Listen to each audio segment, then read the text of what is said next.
Welcome to Extraterrestrial Reality. Well, another UFO whistleblower has stepped forward. This is a person who retired from NASA after 30 years, and he claims that in 1992, a United States Army major showed him a video that showed a flying saucer that had been recovered by the United States government.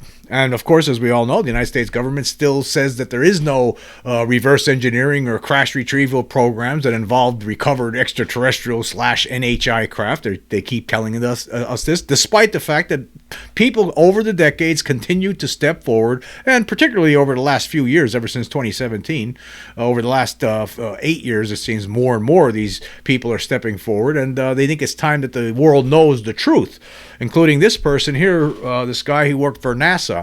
And I think it's very interesting, the stuff that he had to say. So I'm going to let's look at this article here from NDTV World. The headline reads, "Former NASA official claims he saw shocking UFO footage in 1992." And this guy's name is Rogers. His testimony comes amid a surge in whistleblowers speaking out about secret military projects investigating anomalous flying objects.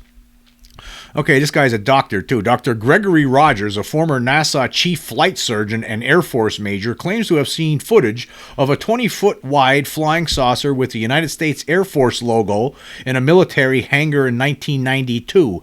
Mr. Rogers... And it says here Mr. Rogers, then it says should have been Dr. Rogers' testimony comes amid a surge in whistleblowers speaking out about secret military projects investigating anomalous flying objects. According to him, the incident occurred at Cape Canaveral, Florida, during an inspection when an Air Force major showed him CCTV footage of an unidentified flying object in a hangar. "I know exactly what I saw that day, and it was in no fashion a conventional flying vehicle," Dr. Rogers said. The footage featured a white flying saucer with a U.S. Air Force logo measuring 20 feet wide and 8 to 10 feet tall with a shallow dome on top, as per an article from the New York Post. "There's a flying saucer," Rogers said. He added that a massive emblem on the saucer said United States Air Force, and it had the U.S. flying insignia. He described the saucer as having a smooth, seamless surface with no visible antenna or flight control surfaces. He noted a temporary tube connected to the dome's apex, speculating it might have been for fueling.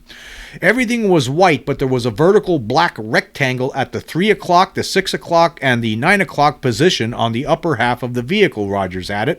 He recalled seeing men in hazmat suits and lab coats observing the saucer in the hangar. When a horn sounded, the men dispersed, and an energetic display resembling fireworks followed. "I hear and see these things that look like electromagnetic charges coming off this vehicle, but there are no devices from which they're emanating. All of a sudden, it just lifted as smooth as could be. Once it got up to maybe 3 feet above the concrete surface, it rotated completely around clockwise 1 revolution. Then it revolved counterclockwise 1 revolution," he added. Rogers then asked the Air Force major about the origin of the vehicle, and the major replied, "We got it from them," gesturing upward with his thumb.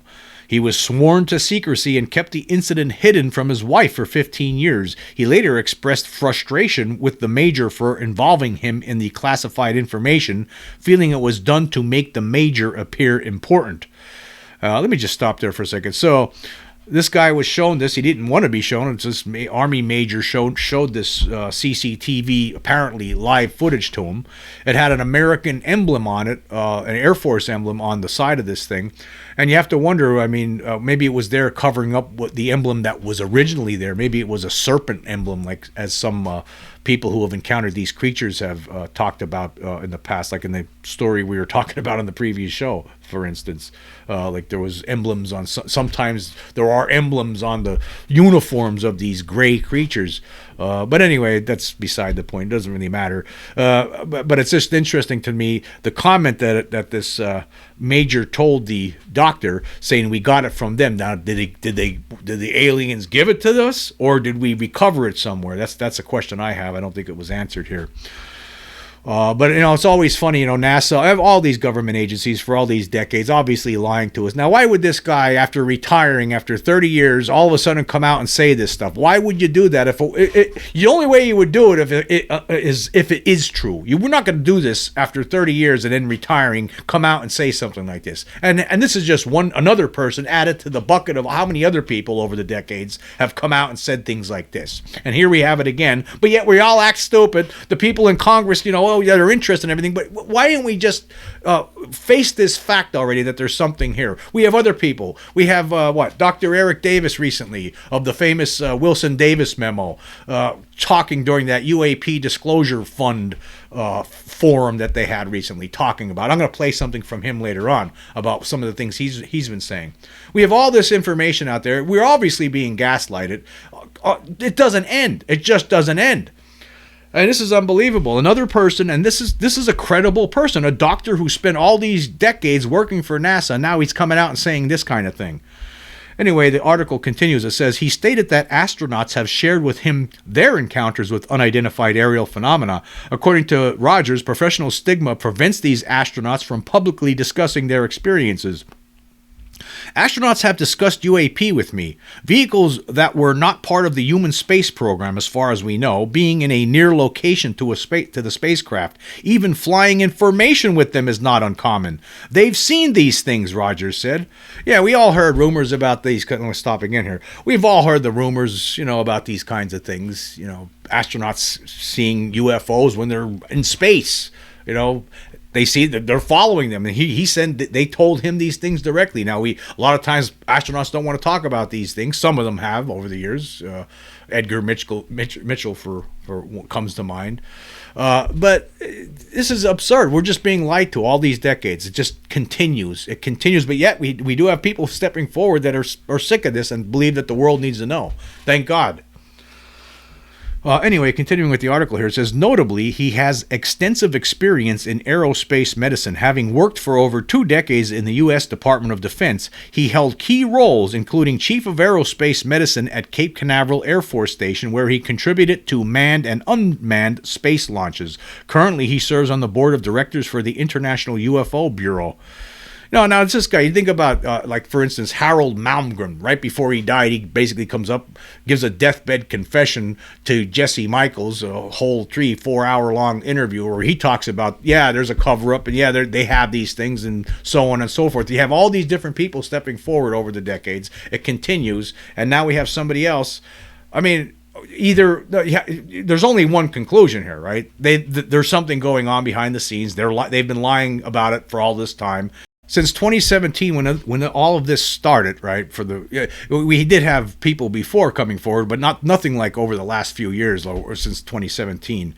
There's just more and more people. I mean, think about it. David Fravor, Ryan Graves, David Grush, Lou Elizondo, all these different people testifying before Congress, talking about objects that are obviously not made by us, and yet we're still trying to pry the truth from the control group. We're still not there. I just don't know. I think our Congress, they need to really start getting angrier about this. That's what they need to do. They really need to start getting angrier about this. I mean, and on top of it, I'm not going to get into it in this episode, but we also have the absolute proof here floating around within the public as we speak, and it's been out there for a while now.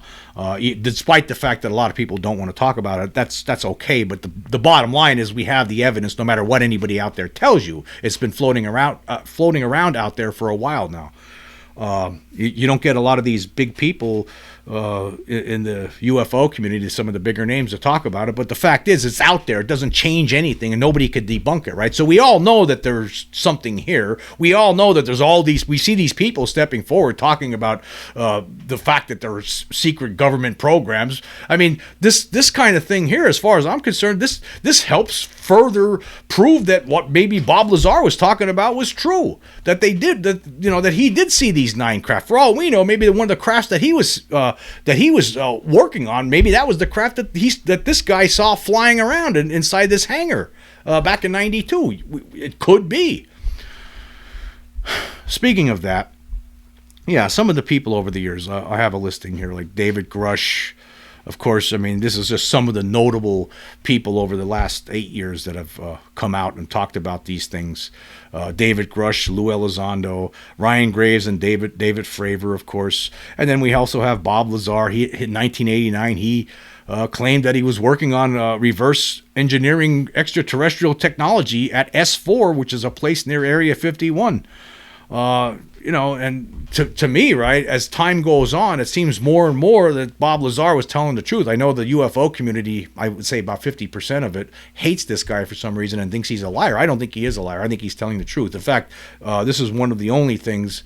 There were two things that I disagree with the late Stanton Friedman. Was with the Bob Lazar. Stanton Friedman thought he was a fraudster or something. I don't believe that. And the other thing I disagreed with Friedman was that he believed that two crafts crashed into each other at Roswell. That's what caused the accident. I don't believe that. I think it was one based on the research of other people like Donald Schmidt, Thomas Carey, Kevin Randall. But for the most part, I always.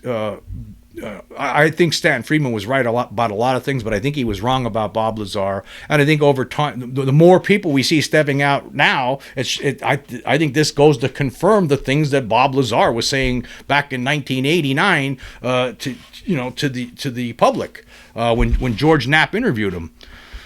But anyway, I digress. But here's what's going on. Basically, there are crimes have been getting committed over the decades with regard to this. It may have been understandable back in the 40s, 50s, and even maybe into the 60s to keep this covered up. But there's no excuse anymore. Not here in the 21st century. There's no excuse to keep this covered up anymore. We need to have an announcement. We need that announcement. We need to move forward. We need to cross that red line. Everyone needs to be alerted to the reality that we're not alone. That there's some sort of a non-human intelligent presence here with us. But the crimes that have been committed, this goes against our democracy. This goes against everything that the United States and other countries, other democratic countries, what they stand for. This goes against that.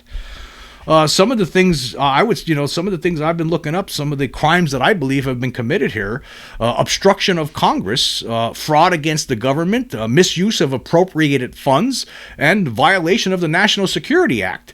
That means that there are some people within the intelligence community that should have in Congress, and there are certain intelligence activities that should have been reported to Congress over the decades, but have not been reported, and that's a crime. Now, of course, the offer has been put on the table in the form of that UAP Disclosure Act to grant immunity to these people behind the scenes who are responsible for this cover-up. But they got their puppets in the House to gut that, as you recall. So that's on them. I think we have to end this already. I mean, they had their chances. I mean, we have more and more people stepping forward. I think that this guy's telling the truth. I don't think after 30 years working for the government he's going to retire and then come out and tell a lie. I mean, why would you do that? I don't think. And besides that, there's all these other people too talking about this. Anyway, I used some AI today. I used ChatGPT again. I was just curious if ChatGPT agrees. I asked this question. I wanted to see if what AI thinks about continuing this cover-up, or whether it's a good thing or a bad thing. I asked this question. I said, do you agree that continuing UFO cover-up is necessary, or should the world have been alerted to the reality from world governments long ago about the reality that there is a non-human intelligence present on Earth?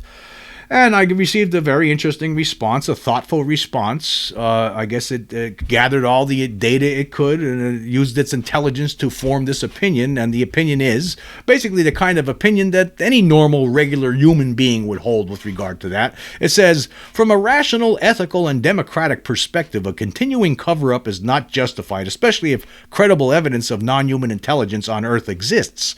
Here's a breakdown of why disclosure should have happened long ago and the few counterpoints that might have delayed it.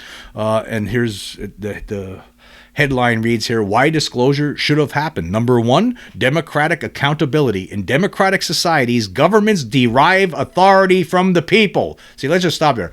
They derive the authority from the people. So we gave people authority in our government, but those people have abused that authority by keeping this a secret for 80 freaking years. Okay, also, withholding knowledge of this magnitude violates that contract, especially if public resources are used to study, conceal, or exploit alien technology. As we all are coming to learn, it's possible that it's beyond even using government resources to study these alien craft. They're actually building tunnels and cities underground to hide the rich when disaster strikes. Not us, but them, using our taxpayer dollars. And if that's true on top of that, wow. Anyway, number two, scientific advancement. Open access to exotic technology could revolutionize energy, propulsion, medicine, and physics. Keeping it secret may have delayed breakthroughs that could save lives or benefit humanity. Of course, for example, like clean energy, anti-gravity, extended lifespans. Yeah, by keeping this secret, there could have been some suffering that never would have occurred, perhaps. Number three, ethical imperatives. If intelligent non-humans are here, humans have a right to know, to understand our place in the universe, ethically engage with other species, and prepare psychologically. Continued secrecy may have enabled unethical experiments or abuses both toward these beings and human subjects. I totally agree with that. Number four, global unity. A confirmed non-human presence might unify humanity in ways religion, politics, and ideology have not. Yes, most certainly. Facing a shared cosmic mystery could shift focus from national competition to planetary cooperation. Yeah, I think disclosure would have us probably all getting along much better and have us focused on trying to figure out what's going on with these non-human intelligence creatures running around here, right? And here's also listed here, reasons often cited for continued secrecy or counterpoints. These don't justify secrecy, but they explain it. One of them is fear of panic or collapse of religious/social order, especially earlier in the 20th century. Uncertainty. If we don't fully understand what we're dealing with, some argue caution. Power preservation. Secrecy benefits those in control of information and technology. Strategic advantage. Revealing capabilities might compromise national security.